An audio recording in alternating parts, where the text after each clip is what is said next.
The time has arrived. Long have people requested. I've had it sat there waiting to go for so long. Monster Hunter World, a game that passed me by a long time ago. We've obviously got the new Monster Hunter on its way. People are excited about it. It's like, when are you going to play this? I was like, now is the time. This is one of our first investigations of 2025, and we're doing it under sort of Terraria rules, PoE rules. We're full blind. I literally turn off my chat for the first couple of days. I actually gauged my chat after the first day, and they were like, give us one more day, because there are things that we're hoping you figure out and see, but it's not there. We'll get to that in a second, and it's like they want to be able to talk about it without me holding them back, right?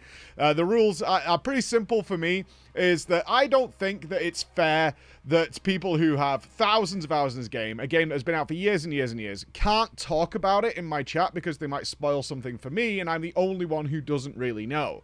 So I minimize the chat. I make sure I'm expressive in what I'm talking about and what I'm thinking right now, and that everybody can have a free-for-all conversation without worry of ruining it for me. So getting into it, what did I expect? I was thinking, I'd seen gameplay, obviously. Monster Hunter's been out for a really long time, and I had seen gameplay, and I was expecting some sort of combination of like Dark Souls and, say, Horizon, with the idea of like, I'm probably gonna have to build some weird traps or things along those lines, but the combat is going to be like dodge roll and avoid things. All that kind of element is what's going to be happening. Not too far off, actually, and the biggest negative that I had was my own instincts. So let's get into it a little bit. Once I got started, it was actually pretty quick. Unveiled some enormous mega monster, very reminiscent of something from Final Fantasy. Surprisingly enough, I did bump into a little cactuar boy for some FF love going on with Monster Hunter. And you're crashing on an island, almost very similar to the beginning of New World.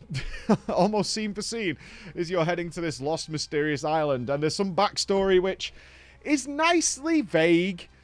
I'm happy with that. I don't need an in-depth story for going hunting giant monsters. I don't, it's not required. That's not the point of the game. So they're like, hey, these like creatures come to this island every 10 years or so. Let's find out about them. And you're like, okay. And they're like, cool, let's go. We'll build camps and stuff. But essentially, we're just going to kill everything. And there's definitely a theme, even in the early starts of the game, where you go somewhere that you're not supposed to be. You go into some animal's ecosystem, its environment, and you're like, well, we should kill that so we can have a base here. And everyone's like, all right, let's do it. We just walk in, decimate the area, and claim it as our own.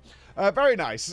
Very, very nice. So I found that kind of fun, of not being too in-depth. You can generally get the story by kind of getting the gist of what's happening. So pretty cool with that. I'm not expecting any major characters going on here. So getting started, it was like, what weapon do you want to use? I was immediately getting bombarded, and it got to the point where I think the chat was so aggressive about it, is that Chris came in. I was like, I have a decree, is you're not allowed to wear this DLC armor. Apparently it breaks the entire start of the game. It's completely overpowered, and the game starts you with it.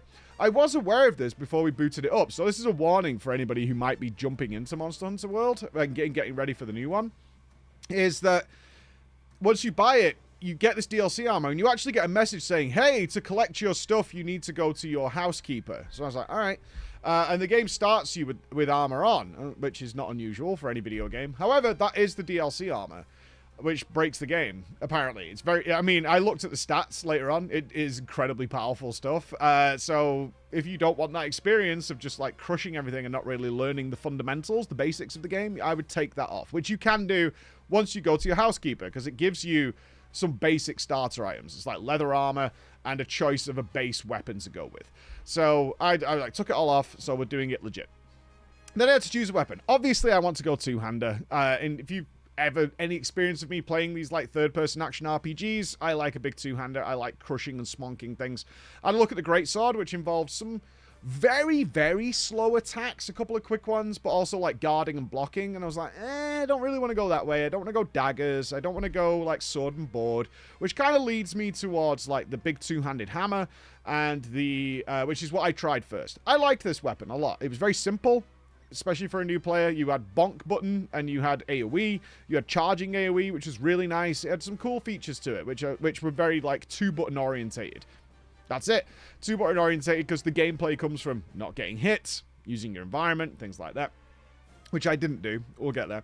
But bonk, bonk, bonk, and things will get bonked. Pretty good, and massive damage.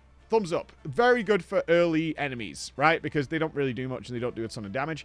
Actually, a little surprised, that, having said that you can die early game. I didn't, but you can. I did realize, I was like, oh, I'm actually taking quite a lot of damage from some of these sort of like little, you know, the little scrubby enemies in the early game.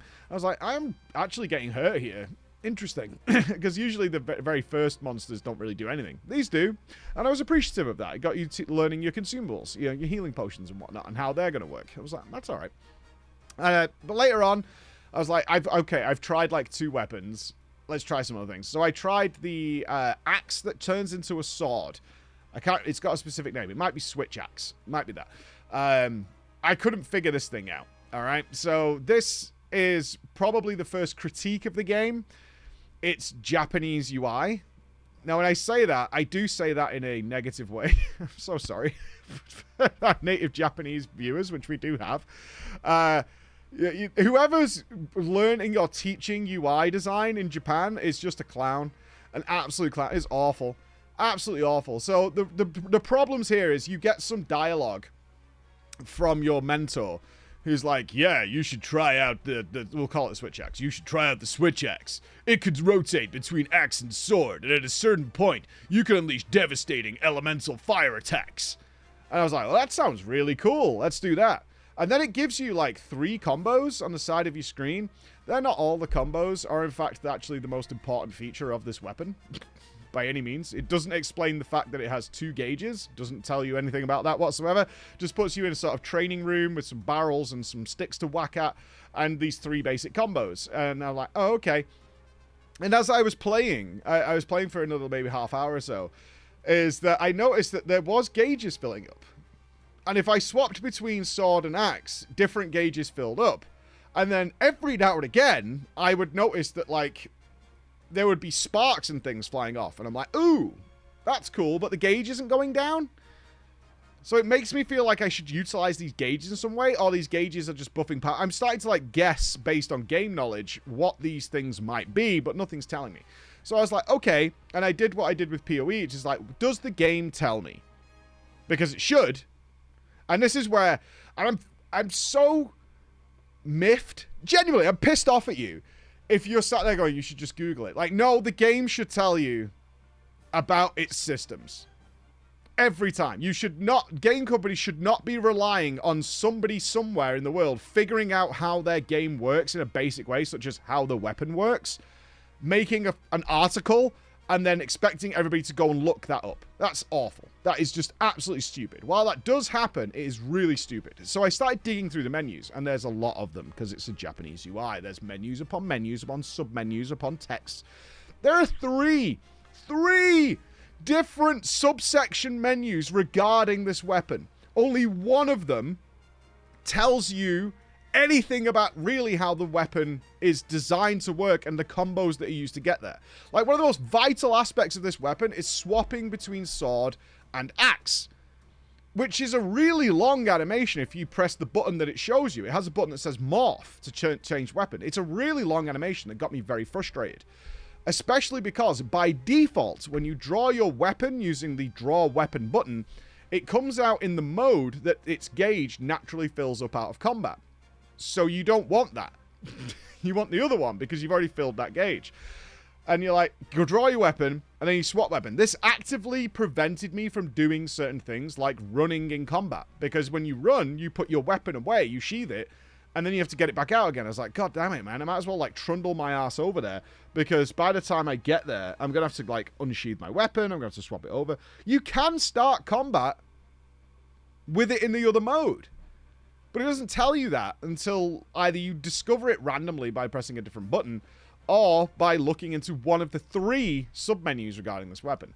Regardless, I did find out at the very end of my gameplay is like, oh, okay, this has like a finisher and a special move when the gauges are full, and you can do combos that actually fast swap the weapon into its different form as part of the combo, so you can do some really good attack chains. That stuff is in the game, and it does tell you where it is. It does tell you how to do it. You've just got to get either lucky. If I wasn't somebody who was a little bit pushy about checking all menus, which I know a lot of people aren't, I would not have found it because I checked 2 before I found the 3rd one, which told me what to do. So a little frustration there, and there's a bit of that. Like, what is affinity? I still don't know. I have a pox to be put on any game that has stats that doesn't have just a little tooltip to explain what that stat is doing. Right? I can even forgive critical strike for not having an explanation, but even then I want one, because crit in some games is 1.5 times damage. Crit in other games is 2x damage. I would like to know. Am I pushing for double damage, or am I pushing for like 1.5 times? I want to know. Like, these are information I think is just vital. What is strength actually doing? Sometimes strength just increases damage. Sometimes it's strength and HP. Sometimes it's strength, HP, and carry weight, or some combination of aforementioned things. A little tooltip that just tells you what they do would be great. So far, I have not found that. The only stat I'm not sure about, and I don't know the relative power of things, is like fire resistances. I have 6 fire resist. Is that good? What does that do? Does it reduce the flat damage by 6? I don't know. Doesn't tell me. I know if the number go up, I resist more fire, obviously. But by how much? I don't know. So that's... It's a minor complaint that I can get away with, and in the normal run of things, I don't want people to get down on this. I could Google it and find out, because somebody will have figured this thing out. But I'm looking for the game to tell me, because I think that's a sign of good game design. On the other hand, let's get into the actual game. Holy God, am I having fun with this. This tickles a lot of the things that are me of gaming, which is my stubbornness, my willingness to not be overpowered. I do not like being overpowered. It's one of the issues that I have when I play Warframe sometimes, is that I will come up against a fight that can just one-bang me very easily, to the point that I do so little damage that I run out of ammo and I kind of become useless. And I'm figuring out ways to avoid this and to maximize my damage, and really sort of using my mythic raiding background to like nail down how we overcome this. And sometimes you just can't. And then you'll be like, oh, well, I'll swap to my other frame, because I just literally don't have enough power, and I don't really want to go away and just level up and come back. And then you squash the enemy into the ground, like, in 2 hits. And you're like, oh, okay. All the fun of overcoming the challenge was taken away from me. And so I have this, and it's happened many times, is I will fight a monster. It could be anything from a Souls-like, or it could be something even in, like, an FF open world, where the natural, correct, I would say, move is to, you're not powerful enough, go away and get more powerful. However, if I feel like it's doable with correct gameplay, like FF10 versus Omega would be a wonderful thing, where we came up with some bizarre, like, summon sacrifice strats in order to get around certain things, which shouldn't have been doable at our party level, and we win. That's a wonderful feeling for me. I like live in games for that experience, and this game has that's coming for me. I'm like very, very sure that is coming. I had a little glimpse of it yesterday. So I killed various monsters that gradually worked up, and I started to learn what the game was telling me. And the game was telling me very clearly is like, once you defeat some new monster, like a new tier of monster, so I think I'm on tier 4 or 5 now, you unlock a whole new armor set. And there's bonuses, and there's some set bonuses, but the way the bonuses work is you kind of want the bonus from other... if you want to, say, increase DPS, so it's like attack up, you want attack up on one item, but you kind of want attack up on another item, and then those two will combine up to give you attack 2, level 2, but you need it on different items. So I really like the aspect is you're not pigeonholed into like a full 5-piece. There's 5 pieces of armor. The set bonus isn't 5-piece. I've unlocked a tier that's giving me actual set bonuses. It's like 3 out of 5 is what you want to gain the extra bonus of the set bonus, but you still can put in 2 other pieces that suit your gameplay style. And what I'm already seeing, I fought an enemy called a Batroth or Batro, something like that. And this was the hardest, easily the hardest enemy I fought this day, even though I technically beat a harder enemy later. But I was not clear on how to figure this out. In fact, this was a good mechanics experience for me of learning it, because there are weak points in a similar vein to like Shadow of the Colossus, as the enemies have weak points and stuff. But you can also create your own. And you can do that by like, hey, the legs on this thing are like basically indestructible. However, if you do certain attacks like claw and do heavy attacks into it, you can weaken or break that piece of art. That you can penetrate through the hide, make it softer, and now you can actually DPS the side of it effectively. So you'll have this period of doing like very little damage, but that'll open up the opportunity to get through that. And I wasn't really okay. I didn't really get that at that point. What I did know is that, like, the tail is weak. Or this part, or its rear end is weak. Things like that. And so I was always positioning to get into those angles. But then maybe I cut the tail off. And now that is really inaccessible as a DPS point. Because the tail obviously is a much bigger hitbox than, like, no tail. Even though technically it's still a weak spot where the stump is, it's very, very hard to DPS that. And this one I really couldn't figure out, and it had me fighting in very deep water, which drained stamina and was really slow. However, I realized after I killed a fish just out of memes, there was like some fish swimming around, so I killed them, is that unlocked an armor set that's like, hey, the boots on this, or the legs, prevent you from being slowed. And I was like, that's what I should do. I should go and kill the fish, I should get these boots, and then I'm no longer slowed, and that'll make me much more able to deal with this charging, pooping enemy. I will say that it's been so fun, and I'm not using my environment at all. I'm very much still treating it like a Souls-like, and I know that's incorrect because there's all sorts of environmental things that I'm probably scratching the surface of, and I love this, to make you better at what you're doing. So there are like paralysis toads, and if you shoot these toads, they let off a big bubble of electricity that'll stun things, including you and the boss.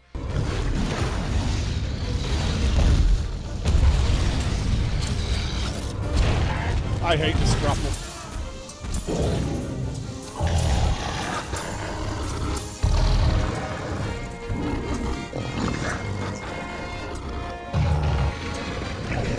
Oh, the big enemy, and you can wail away on it.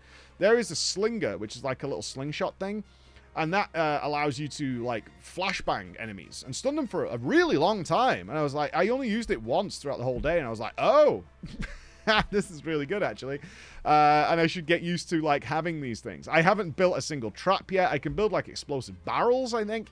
So what I want to do, like, my goal for the next day, before I get us to the final boss that we fought that day, last day, is environmental stuff. Like, I'm upgrading my weapons every time I go back, killed a new monster, new armor set, what bonuses does it give me, and can usually build something from that, or go and kill a couple more of them to get a bit more materials, and then build a whole set.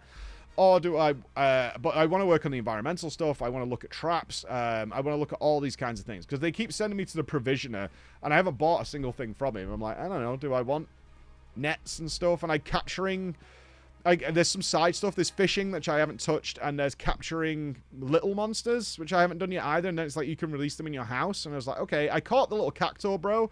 And I haven't done anything with that yet. I don't know what I'm supposed to do with it, so I'm going to like figure that out as well. There's all these elements I haven't touched yet after the first sort of like 7 hours of gameplay.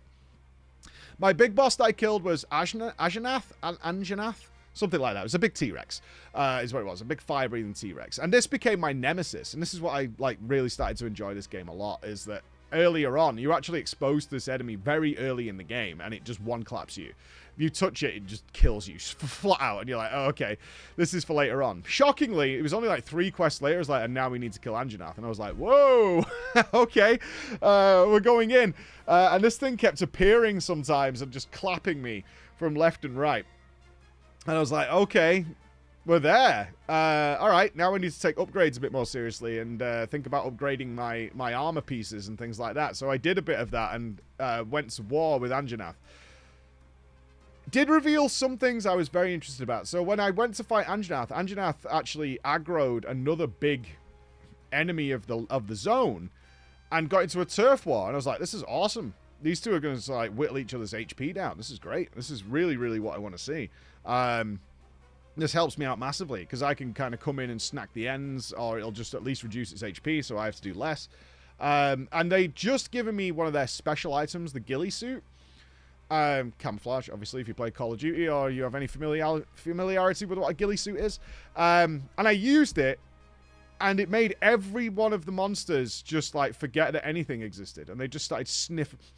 They just started sniffing around. I was like, wait a minute, why? I'm invisible. Why are they not carrying on their fight? And it seems like the mechanic of the game is like, once you disappear, like all the enemies just go neutral again. And I was like, oh, well, this sucks. And it really led me down a weird path, which ultimately Anjanath killed me because of it. I was like, God damn it, dude. Like, I was doing fine without doing this. I could dodge between them while they were fighting. I could get some cheap shots in, but I thought I might as well go invisible, which is what it does.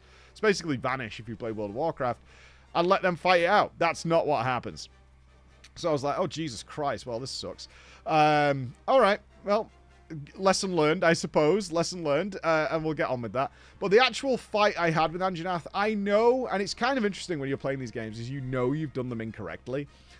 Because this fight took like 30 minutes. I did kill it, but it took me like 30 minutes of constantly having to chase it down, dodging things that could still one-shot me. Like its fireball was still a straight one-shot, so I had to be very careful and use the environment and trees. Now, I knew, I was looking around going, I could use a paralysis toad here. I could probably blind this thing. I was still getting to grips with how to use the weapon properly. I still wasn't. All these kind of things were happening. I was like, I know I'm doing this incorrectly, but I am winning. I'm not dying, and I am getting its HP lower. It might only be in like 6s and 7s. Or some. I did cut its tail off and did massive damage there. But then I was left in the scenario I just talked about. It's like, I can't attack the head, which is a weak spot, and everything else is like doing 0 damage. So I was like trying to attack the stump, which was a weak spot, but it was very ineffective. And I was like, I'm not sure what to do here. And I was really struggling with it until it kept running away from me. It kept fleeing. And I was still getting used to like clawing it or making it limp or something like that, which slows it down. And it bumped into a Rathalos, a big dragon thing that then went at it. And I was like, oh my god, like this is dangerous, because I was on the quest to kill Anjanath. I was like, this thing's just going to kill me because it's clearly way stronger than Anjanath itself. And them two got in a fight in which this thing just battered Anjanath for, I think it was 700 damage. It just nailed it. And Anjanath immediately went to, I guess, its death moment for the story, because it was a story-based quest. So it's like, it's got to die over here, I think. I think this is what happened. So Anjanath just left. But the Rathalos goes, right, I'm going to kill you now. And I was like, oh, Jesus Christ. Because this dragon started chasing me through the woods. And I used my ghillie suit. I was like, okay, I'm going to like try and hide. But Anjanath can smell you seemingly from miles away. Rathalos. And so I'm sneaking around in the woods, and Rathalos is just right on top of me going, I know you're here. I was like, I can't do anything. I can't do anything. If I come out of this, I'm just going to die immediately. And then I found Anjanath, who had like gone to sleep. And I'm not sure if the monsters are regenerating HP while they're asleep. But I found him, and he was on like this, I guess, breakable surface. But it just bugged out. The ending was a calamity. It like bugged out, it fell through the floor, but I didn't. And then I tried to jump on it and do all... It was just a mess of this bouncy castle type flooring thing. At the end of the day, this like leafy structure. And I fell through it, and I was like, this is a really anticlimactic end of this, is now I've ended up like with a bugged out camera, all sorts of weird stuff. And this was my nemesis. This is my one-on-one nemesis. However, I do know I probably should have killed this thing like way, way earlier. way earlier. But right now, I have a ton of questions after day one. And my audience, my live audience, has requested another day of blind gameplay because they're having fun. And I'm gonna focus on environmental stuff and try and utilize it, because I think I can like claw various things in the environment to stun them, and like think more about like trying to drag an enemy towards some sort of environmental situation, something along those lines, and try and maybe build some gunpowder barrels and see if I can just blow an enemy up. Maybe that breaks a lot of the armor that's surrounding them. I want to kill a couple of the older enemies and just get better with the weapon and a bit more like combat in an enemy I'm used to. All those kinds of things before we push forward, because the next quest the game has given me is literally to kill a mountain monster. Seems a little soon for that. Seems a little soon. It's like it's the monster from the opening scene that like crashes on the island. So that's where we're going next. I will let you know how that goes tomorrow. But so far, big thumbs up. Enjoying the hell out of it. So we'll see where we go. Thanks for watching, guys, and I'll catch you up tomorrow. Bye.